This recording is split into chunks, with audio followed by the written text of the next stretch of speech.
শ্রী শ্রী লীলামৃত গ্রন্থে ছোট অংশ, পৃষ্ঠা নাম্বার 16।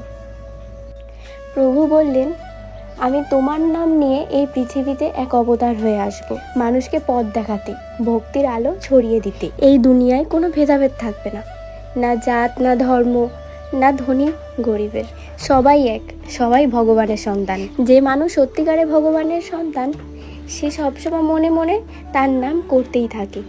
কেউ তাকে কষ্ট দিলে সে রাগ হয় না, সে কষ্ট পায় না, না নেয় প্রতিশোধ। সে শুধু বলে, বাবা তুমি দেখো।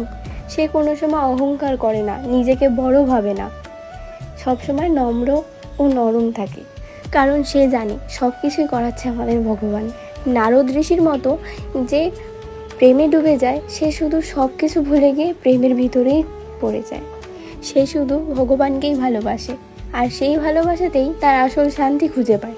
জীবনে যত বড়ই ঝড়ঝাপটা আসুক না কেন, শুধু মাথার মধ্যে একটা কথাই রাখবা, শক্তি, মুক্তি, শান্তি, তিনটের একটাই সমাধান, আর সেটা হলো হরিনাম।